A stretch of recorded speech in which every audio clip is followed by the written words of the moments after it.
¿qué vamos a hacer? ¿No? Esta es la misma pregunta, ¿no? Con las respuestas un poquito más resumidas. Tenemos que hacer la tabla de 2 por 2. Casos y controles en las columnas expuestos y no expuestos al factor de riesgo, que es el fármaco que están estudiando, en las filas. Se han incluido, dice, 200 pacientes con agranulocitosis, o sea, hay 200 casos, de los cuales 25 habían consumido ese fármaco en los 3 meses previos al episodio. O sea, 25 habían consumido el fármaco o habían estado expuestos. Si 25 habían consumido el fármaco, 175 de los casos no habían estado expuestos, ¿verdad? Y se consiguió también 1000 controles de características similares, pero sin agranulocitosis. O sea, tenemos acá 1000 controles. De estos 1000 controles, 50 habían consumido este fármaco en los 3 meses previos. O sea, 50 estaban expuestos al fármaco. Por ende, 950 no lo estaban. Muy bien, sabemos que es un estudio de casos y controles, y lo que tenemos que saber es si es que qué valor tiene el OR, ¿verdad? Bien, haciendo la operación matemática de los productos cruzados, o sea, 25 por 950 sobre 50 por 175, ¿verdad? Eso sale 2.7. Ok. ¿Cuál será la respuesta? Vamos a irnos para arriba. ¿La B o la D? La D, ¿no es cierto? Es un estudio de casos y controles y el fármaco se asocia a la aparición de agranulocitosis, ¿no? O radio de 2.7. ¿Ok? Esa es la respuesta. Este es un error de tipeo, ¿ya? Esta es la D, acá es la respuesta. 2.7. No se olviden que cuando el fármaco, o perdón, cuando el OR es mayor de 1, es un factor de riesgo. Si es menor de 1, si hubiéramos sacado un 0.5 acá, sería un factor de protección, ¿ok? Al revés. Muy bien.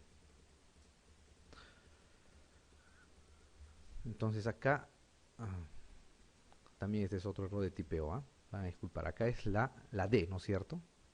Se ha metido por ahí la alternativa. Muy bien. Vamos a hablar ahora de los tipos de estudio y el muestreo que se hace, ¿ok?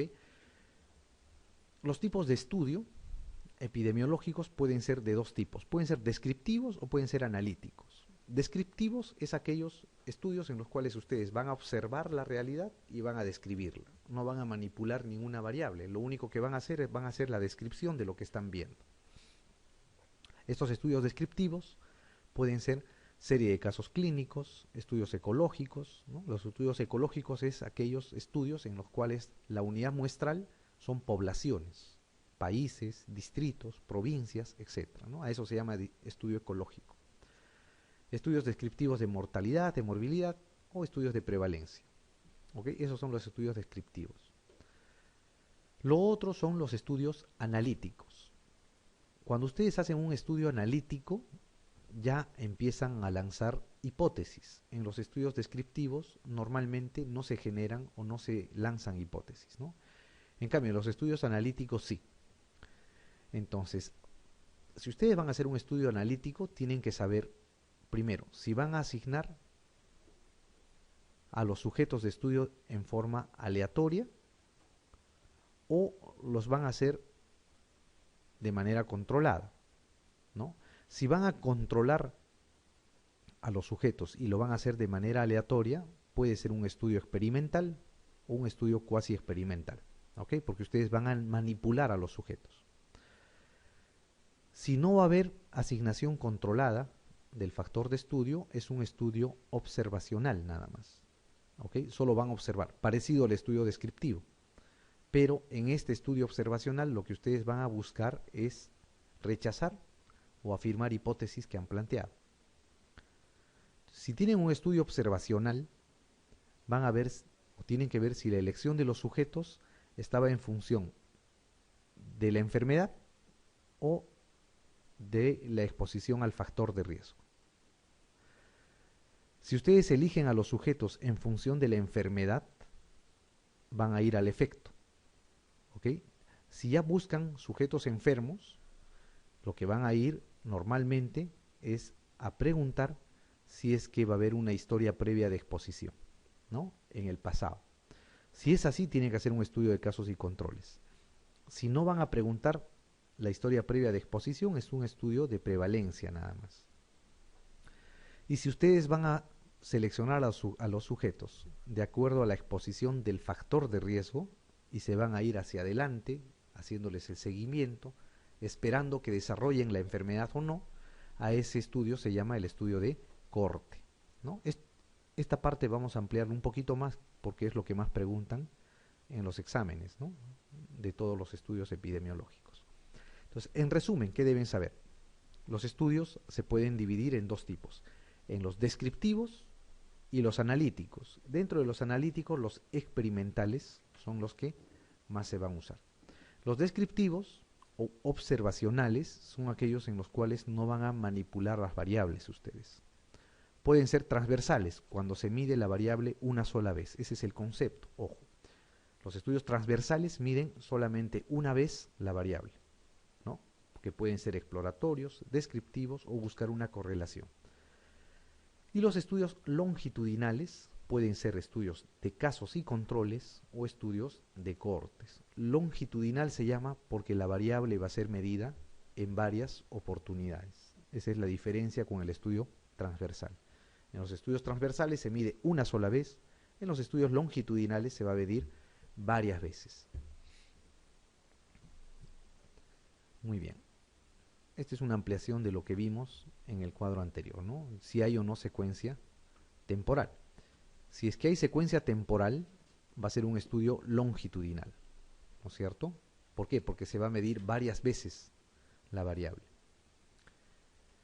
Si van a buscar una secuencia causal desde la causa al efecto, va a ser un estudio de cortes.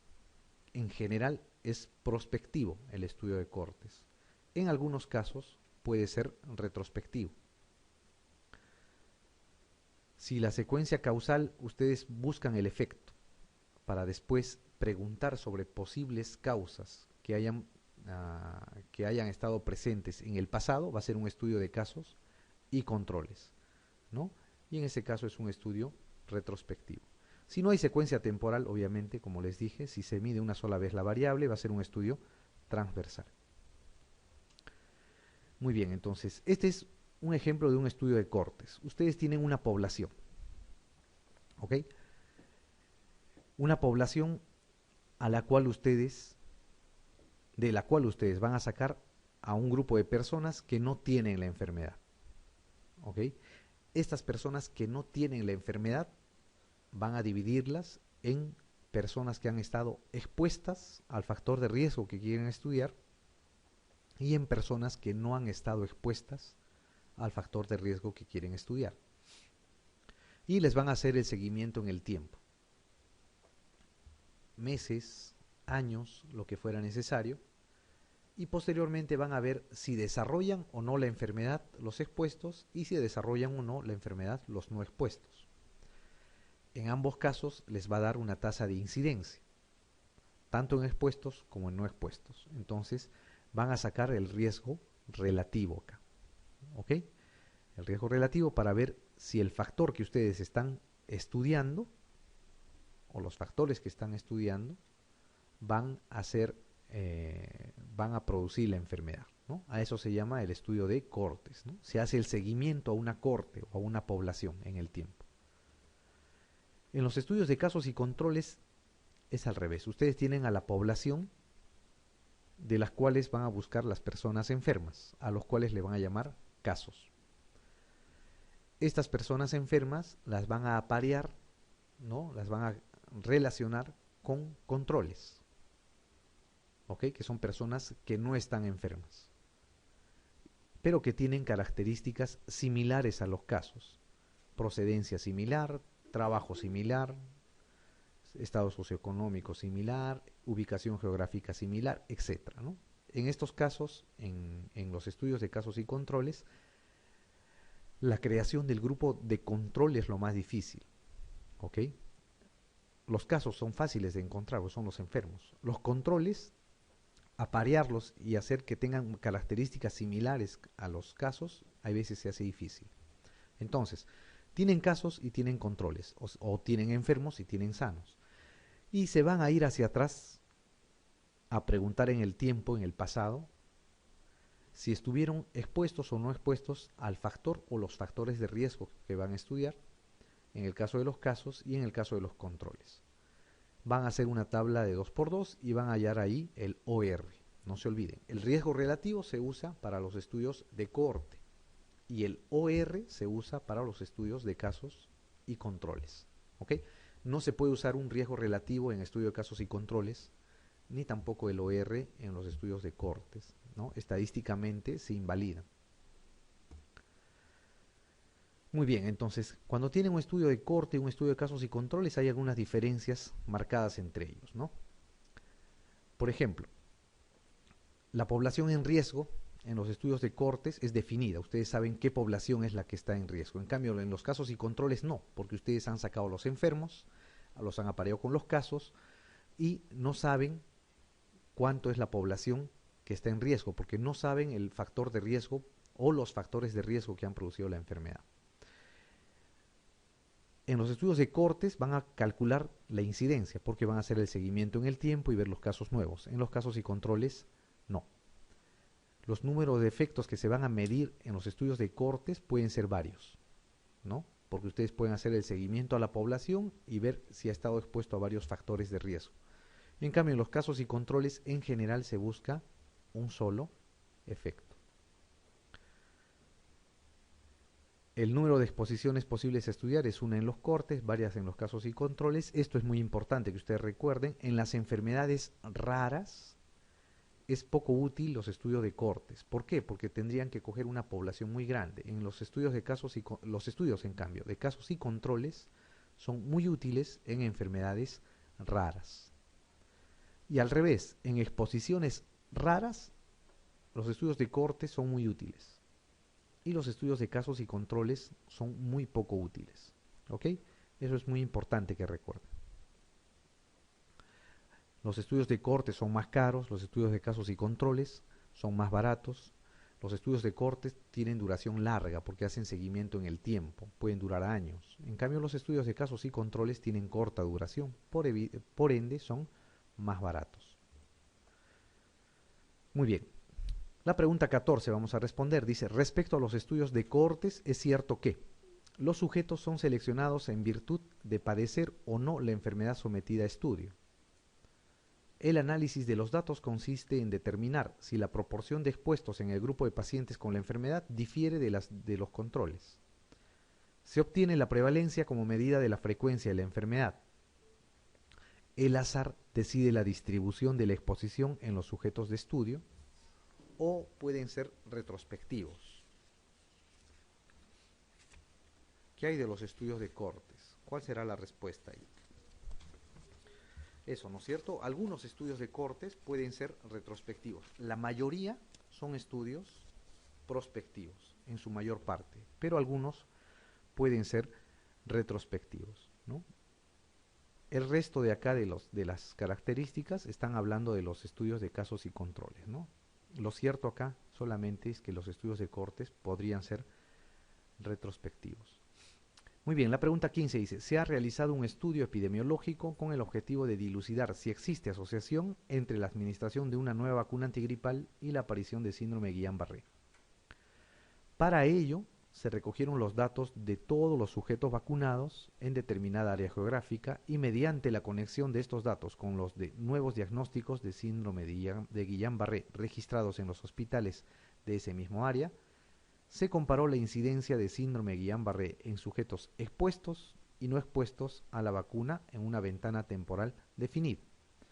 ¿A qué tipo de diseño corresponde este estudio? ¿Es un estudio de cohortes? ¿Estudio de casos y controles anidado en una cohorte? ¿Es un estudio de casos y controles de campo? ¿Es un estudio de cohorte transversal? ¿O es un estudio descriptivo? ¿Qué será?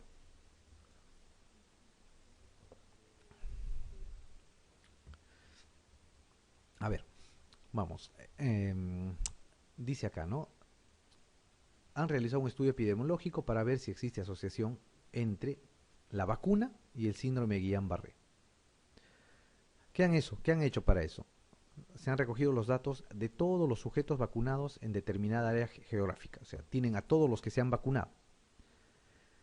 Y mediante la conexión de estos datos con los nuevos diagnósticos de síndrome de Guillain-Barré registrado en los hospitales de ese mismo área. Entonces se ha identificado a los que se han vacunado y se han visto los nuevos casos de Guillain-Barré, ¿ok? Nuevos casos, los que han ido apareciendo. Y se han comparado o se comparó la incidencia de síndrome de Guillain-Barré en sujetos expuestos y en no expuestos a la vacuna, ¿no? En una ventana temporal definida, o sea, les han hecho seguimiento, ¿no? Hacia el futuro. Entonces, eso sería un estudio de cohorte. Muy bien. La 16 dice, para relacionar el alcohol con los accidentes de tráfico se procedió de la manera siguiente. Por cada accidentado se seleccionó un individuo no accidentado que pasaba a la misma hora por una carretera de características similares a la del accidentado. Se les extrajo sangre para cuantificar la cifra de alcoholemia. ¿Cuál es el tipo de diseño del estudio empleado? ¿Es un estudio transversal o de prevalencia? ¿Es un estudio de corte? ¿Es un estudio de casos y controles? ¿Es un ensayo clínico? ¿O es un estudio ecológico? ¿Cuál será? A ver, quieren relacionar el alcohol con los accidentes de tránsito. Entonces, ¿qué han hecho? Han identificado todos los que se han accidentado, ¿no? Individuos que han tenido accidentes de tránsito, ¿no? Entonces, por cada accidentado se seleccionó un individuo no accidentado que pasaba a la misma hora por una carretera de características similares y se les extrajo sangre para ver la cifra de alcoholemia, tanto al accidentado como al no accidentado, o al caso, que sería el accidentado, versus el control, que sería el no accidentado, ¿no es cierto? Entonces, este estudio sería un estudio de casos y controles. Muy bien. La siguiente dice, en una comunidad se ha detectado un clúster o agregación de casos de leucemia no atribuible a la variabilidad habitual de la enfermedad. ¿Cuál es el diseño más adecuado para analizar su posible relación con la exposición a una fuente de ondas electromagnéticas? Un estudio transversal, un estudio de cortes históricas, un estudio de cortes, un estudio de casos y controles o un estudio ensayo clínico. Sería un estudio de casos y controles, ¿no es cierto? ¿Por qué? Primero, la leucemia no es una enfermedad común, pues, ¿no es cierto? Es una enfermedad rara, ¿ok? ¿Qué más? Ustedes ya han encontrado o han detectado un aumento de los casos de leucemia. Ya tienen la enfermedad. Entonces, quieren buscar si estos enfermos han estado expuestos anteriormente a fuentes de ondas electromagnéticas y si esas ondas electromagnéticas han producido la leucemia o están relacionados con la leucemia, ¿no? En todo caso van a ir hacia atrás, van a tener que aparear los casos de leucemia versus los sanos y ver si es que hay más asociación entre los casos de leucemia de la exposición de fuentes de ondas electromagnéticas. Entonces eso sería un estudio de casos y controles, ¿no es cierto? Se van a ir hacia atrás buscando la exposición a la fuente de ondas electromagnéticas. Muy bien, la 18, esta es una pregunta clásica, ¿ya? ¿A qué tipo de estudio corresponde el estudio de Framingham que empezó en 1949 para identificar factores de riesgo de enfermedad coronaria? En el que de entre 10.000 personas que vivían en Framingham, de edades comprendidas entre los 30 y los 59 años, se seleccionó una muestra representativa de ambos sexos, reexaminándose cada 2 años en busca de señales de enfermedad coronaria. Es un ensayo clínico, es un estudio de corte, es un estudio de prevalencia, un estudio de casos y controles o un estudio cuasi experimental. Corte, ¿no? Es el ejemplo clásico de un estudio de corte, ¿no? Es uno de los estudios más grandes de corte que se han hecho en la historia, ¿no? Ha agarrado a una comunidad y le han hecho seguimiento por mucho tiempo, ¿no? Buscando enfermedad coronaria, ¿okay? Es un estudio de corte. Muy bien. La pregunta 19 dice, un grupo de 1.000 pacientes diagnosticados de síndrome de aceite tóxico fueron seguidos desde el 81 hasta el 95, junto con un número similar de vecinos sin dicho diagnóstico. Entre los pacientes con síndrome de aceite tóxico se observó en 1995 un 20% con signos de neuropatía periférica frente a un 2% de los vecinos. Según el diseño descrito, ¿de qué tipo de estudio se trata? Un estudio transversal, un estudio de corte, un estudio de casos y controles, un estudio cuasi experimental, un ensayo clínico controlado. ¿Qué será? Corte, ¿no es cierto? A pesar que están agarrando enfermos, ¿no es cierto?, diagnosticados de síndrome de aceite tóxico. Pero en este caso, el síndrome de aceite tóxico es el factor de riesgo, ¿ok? Es el factor de riesgo. Y están viendo si se presenta o no neuropatía periférica en el futuro, ¿verdad? Entonces, un estudio de corte. Les han hecho seguimiento en el tiempo. La 20 dice, durante los meses de octubre a diciembre del 2011 se procedió a la selección de 200 pacientes diagnosticados de EPOC a partir de los registros de un centro de salud, mediante un muestreo aleatorio sistemático. Las pacientes fueron evaluados, o los pacientes debe ser, fueron evaluados mediante una espirometría y respondieron a un cuestionario de calidad de vida y a otro sobre adherencia terapéutica. ¿Qué tipo de estudio epidemiológico se ha realizado? Un ensayo clínico aleatorizado, un estudio de corte, un estudio de casos y controles, una serie de casos o un estudio transversal. A ver, se ha seleccionado a 200 pacientes diagnosticados de EPOC, ¿no es cierto? Y a este grupo, sin aparearlos con casos, sin hacer el cruce con personas sanas, ¿no?, se les ha sometido a evaluaciones de espirometría y se les ha hecho un cuestionario de calidad de vida y adherencia terapéutica. ¿Ok? No se han manipulado variables. Entonces, ¿será un ensayo clínico aleatorizado? No, ¿no es cierto? No es un ensayo clínico aleatorizado. Ensayo clínico es igual a experimento. ¿Ok? O sea, no ha sido un experimento, ¿no? Han agarrado a los pacientes, lo único que les han hecho es le han hecho una evaluación y les han hecho una encuesta. ¿Ok? ¿Será un estudio transversal? Podría ser por la definición o pensando que se mide los datos una sola vez, ¿ok? Pero los estudios transversales en general lo que buscan es prevalencia, entonces tienen que coger poblaciones, ¿no? En este caso han agarrado solamente 200 pacientes diagnosticados de EPOC, ¿ok? O sea, solamente casos. ¿Ok? ¿Será un estudio de cortes? No, no es cierto. No les hacen seguimiento en el tiempo a ver si desarrollan algo estos pacientes, ¿no? Ahí sería un estudio de corte. Si les hacen seguimiento a los pacientes durante un tiempo y ven si presentan alguna complicación.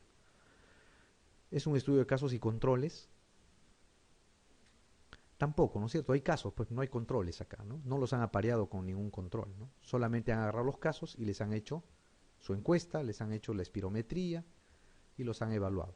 A esto se llama serie de casos. Cuando ustedes agarran un grupo de enfermos y les hacen un seguimiento a estos enfermos, los evalúan, les hacen encuestas de calidad de vida y supervivencia, a eso se llama un estudio de serie de casos.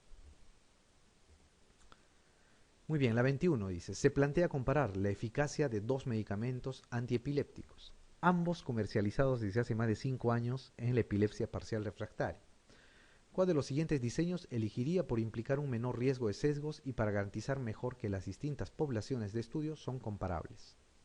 Un ensayo clínico controlado aleatorizado, un estudio de cortes, un estudio de casos y controles, un estudio prospectivo de 2 series de casos expuestos a ambos medicamentos, un estudio retrospectivo del tratamiento de los casos de epilepsia refractaria y los resultados obtenidos. ¿Cuál será? Dice, ¿cuál de los siguientes? O sea, quieren estudiar la eficacia de 2 medicamentos que ya están probados que sirven, ya han pasado todas las etapas de los ensayos clínicos, todas las fases de experimentación en humanos y ya están a la venta, ¿no es cierto? Comercializados hace más de 5 años, dice, para la epilepsia parcial refractaria. Entonces, les piden que hagan un diseño para saber cuál de los fármacos es el mejor. Probablemente no hay un estudio comparativo entre los 2 fármacos. ¿Ok? Entonces quieren saber cuál es el mejor.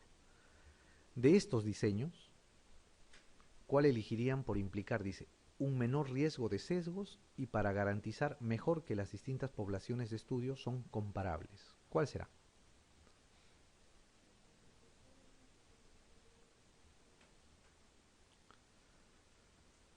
A ver, haría un estudio retrospectivo del tratamiento de los casos de epilepsia parcial refractaria y los resultados obtenidos. No, pues no van a poder comparar entre uno y otro, ¿verdad? Hará un estudio de cortes.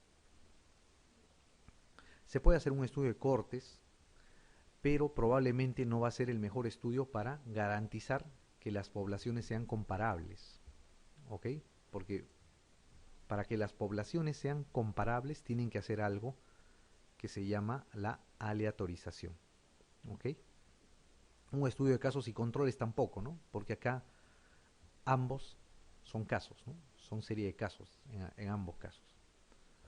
Entonces, acá la respuesta es un ensayo clínico controlado, aleatorizado, ¿no? Es el mejor estudio que se puede hacer para comparar la eficacia de dos fármacos, ¿ok? Es como un experimento, o sea, ¿qué tendrían que hacer? Tendrían que aleatorizar a los pacientes y dividirlos en grupos, ¿no? En dos grupos, uno que toman el fármaco A y otro el fármaco B, ¿no? De iguales características, similares condiciones, similar grado de enfermedad y empezar a darles uno u otro tratamiento y poder comparar entre los dos, ¿no? Eso es un ensayo clínico controlado, aleatorizado. Muy bien.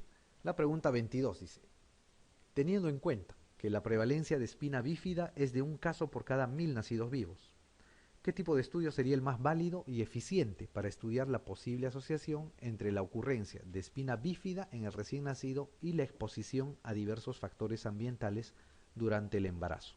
¿No? Y les dan acá los diferentes estudios. A priori, ¿qué tipo de estudio sería el mejor para estudiar espina bífida? Casos y controles, ¿no es cierto? ¿Por qué?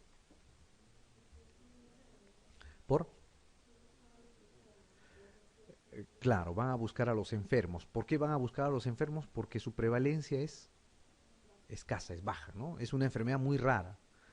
Entonces, si ustedes quieren hacer un estudio en una enfermedad rara, los mejores estudios son los casos y controles. Si ustedes quieren agarrar para conseguir 10 casos de espina bífida, si es uno cada 1000 nacidos vivos, tendrían que encuestar o hacer el seguimiento a 10.000 pacientes, ¿no es cierto? Para encontrar 10 casos. Entonces, no es un estudio que sea posible hacer. Entonces, para empezar, debe ser un estudio de casos y controles por la prevalencia baja que tiene, ¿no es cierto? Entonces, un estudio de corte prospectivo integrado por mujeres que están planificando su embarazo, ni hablar, ¿verdad? Un estudio de corte retrospectivo, tampoco. Estudio de corte no puede ser. Acá dice un estudio de casos y controles, la D dice un estudio de casos y controles, y la E un estudio de corte transversal en la población en general, tampoco, ¿no es cierto? Entonces, les queda la C o la D.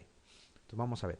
La C dice, un estudio de casos y controles de base hospitalaria, tomando como casos a las madres de niños que han nacido con espina bífida y como controles a las madres de niños que han nacido sin malformaciones, haciéndoles a ambos grupos una entrevista sobre exposiciones ambientales durante el embarazo.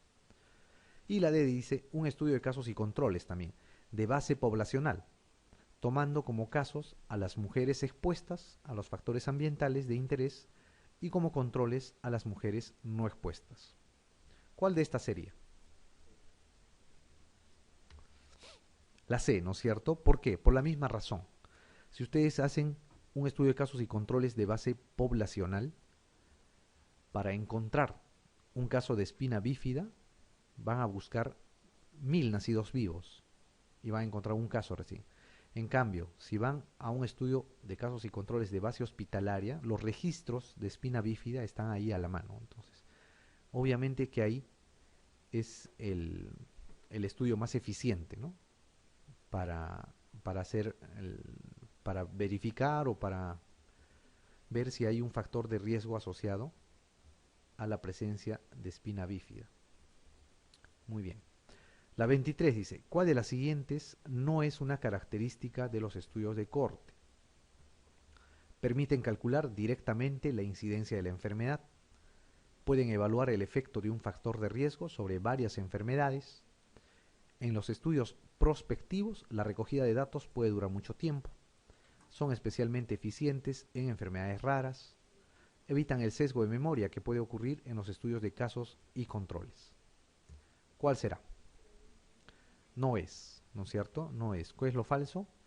Que son especialmente eficientes en enfermedades raras, ¿no? En enfermedades raras los más eficientes son los estudios de casos y controles, ¿verdad?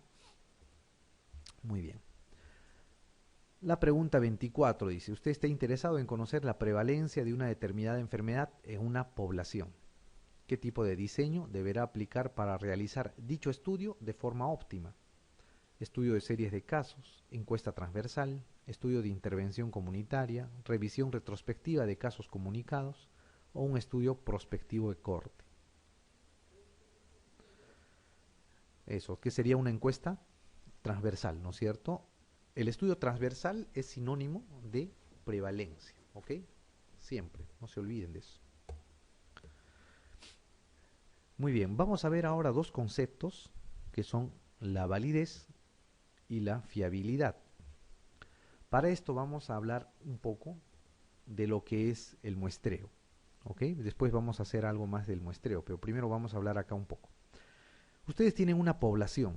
En general los estudios es difícil hacerlos sobre la población en general. Entonces, de esta población, mediante criterios de inclusión, de exclusión, se tiene que sacar una muestra, ¿ok? Esta muestra es la que nosotros trabajamos. Trabajamos la muestra que hemos sacado de la población y esta muestra nos va a dar una serie de resultados.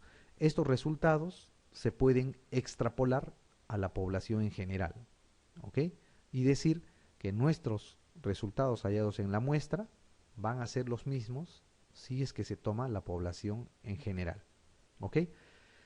Bien, al tomar las muestras o al sacar la muestra de la población se pueden cometer dos tipos de errores. Un error aleatorio que depende del azar, depende de la suerte, y un error sistemático, que es el que se produce cuando se hace un mal diseño o se ejecuta mal un proyecto de investigación. Cuando no existe o cuando disminuyen o cuando desaparecen los errores aleatorios y sistemáticos, se dice que el estudio tiene validez y tiene fiabilidad. ¿Ok? Si no hay error aleatorio, tiene validez. Si no hay error sistemático, va a tener fiabilidad. De ahí parten esos conceptos. Entonces, ¿qué cosa es la validez o la exactitud? ¿No? La validez representa o se dice si el estudio mide lo que realmente se propone medir, y es la ausencia del error sistemático. Puede ser validez interna o externa, ¿no? La validez interna es cuando los resultados del estudio son aplicables a los individuos del mismo estudio. O sea, ustedes vuelven a repetir el estudio en esa misma muestra y van a encontrar los mismos resultados. O sea, y se puede extrapolar el resultado que ustedes están obteniendo en ese grupo poblacional entre los mismos sujetos de estudio. Validez externa es cuando los resultados que ustedes encuentran del estudio lo pueden hacer la inferencia y decir que se puede aplicar a otros individuos distintos de los que ustedes han estudiado. A eso se llama validez externa.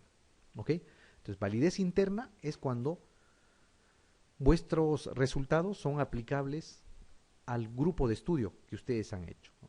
A los sujetos de estudios que ustedes han investigado. Y validez externa es cuando los resultados que han obtenido lo pueden extrapolar a sujetos que no han estado dentro de vuestro grupo de estudio. La fiabilidad es la ausencia del error aleatorio.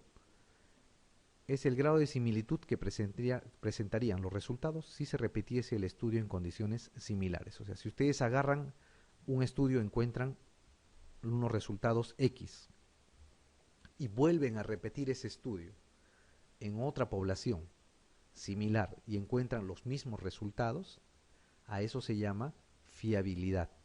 ¿Ok? ¿Por qué? Porque se van a repetir los mismos resultados. Porque el error aleatorio va a ser controlado, va a ser mínimo. Entonces vamos a hablar de los que son los errores, del error aleatorio y del error sistemático. ¿Ok? ¿Qué cosa es el error aleatorio? ¿No?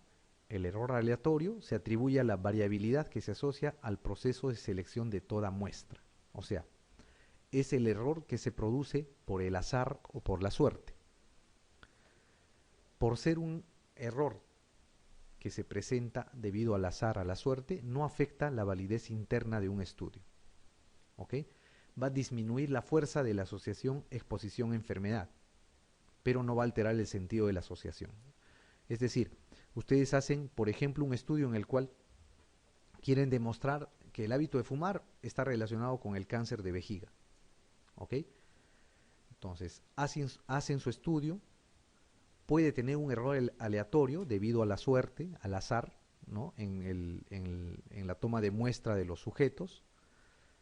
Eso va a hacer que disminuya la fuerza de la asociación entre exposición y la enfermedad. Por ejemplo, si ustedes podían encontrar que el hábito de fumar aumenta 5 veces el riesgo para presentar cáncer de vejiga, si ustedes tienen un error aleatorio un poco alto, podrán encontrar de repente que aumenta solo el doble, ¿ok?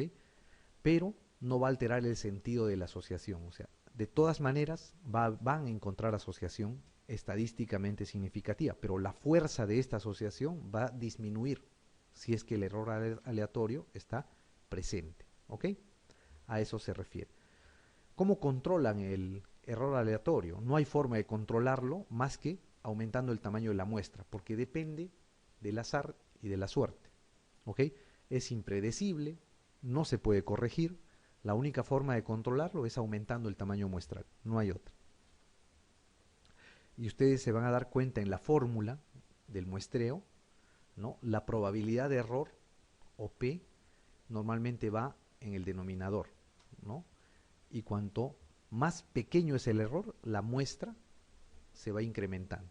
Entonces, el error aleatorio, la única forma de poder controlarlo es aumentando el tamaño de la muestra, no hay otro.